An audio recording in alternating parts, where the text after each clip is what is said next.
মসজিদে রাজনীতি যদি না করা যায়, মসজিদে কোরআন তেলাওয়াত চলবে না। আর যদি কোরআন তেলাওয়াত হয়, মসজিদে রাজনীতি হবেই হবে ইনশাআল্লাহ।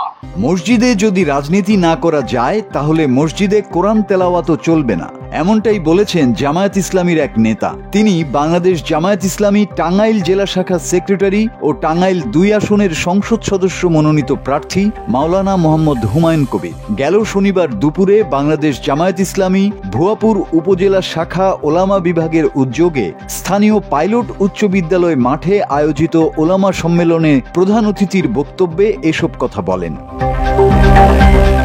সম্মেলনে মাওলানা মোহাম্মদ হুমায়ুন কবির বলেন, ইসলামের কথা যদি মসজিদে বলা হয় তাহলে সাধারণ মানুষ ও মুসল্লিরা নাকি শুনে শুনে তা বুঝে ইসলামের রাজনীতির দিকে চলে আসবে। যারা বলে মসজিদে রাজনীতি করা যাবে না, মসজিদে যদি রাজনীতি না করা যায় তাহলে মসজিদে কোরআন তেলাওয়াত চলবে না। যে এইটা যদি ইসলামের কথা এখানে বলে, তাহলে সাধারণ মানুষ মুসলিম গ্রাম শুনে শুনে বুঝে বুঝে ইসলামের রাজনীতির দিকে চলে আসবে। তার কারণ তারা বলে তাই মসজিদে রাজনীতি করা যাবে না। মসজিদে রাজনীতি যদি না করা যায়, মসজিদে কোরআন তেলাওয়াত চলবে না। আর যদি কোরআন তেলাওয়াত হয়, মসজিদে রাজনীতি হবেই হবে ইনশাআল্লাহ।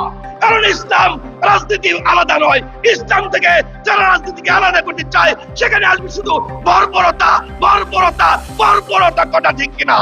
যার কারণে বর্বরতা থাকার কারণে আজকে সারা বাংলাদেশে সন্ত্রাস, চাঁদাবাজ, রাহাজানি, লুটতরাজদের আড্ডাখানায় পরিণত হয়েছে, কথা ঠিক কিনা?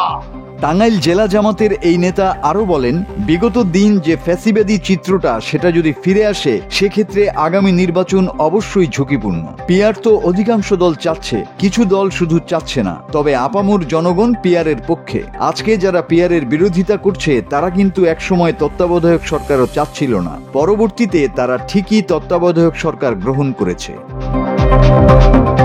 এ সময় উপজেলা ওলামা বিভাগের সভাপতি মাওলানা মোহাম্মদ ইসমাইল হোসেনের সভাপতিত্বে মুঠোফোনে প্রধান আলোচকের বক্তব্য রাখেন বাংলাদেশ মজলিসুল মুফাসসিরিনের কেন্দ্রীয় সিনিয়র সহসভাপতি আল্লামা মাওলানা কামরুল ইসলাম সাইদ আনসারি। আরও বক্তব্য রাখেন জেলা কর্মপরিষদের সদস্য ওলামা বিভাগের সভাপতি মাওলানা আব্দুস সালাম, উপজেলা জামায়াত ইসলামী আমির আব্দুল্লাহ আল মামুন সহ আরো অনেকে।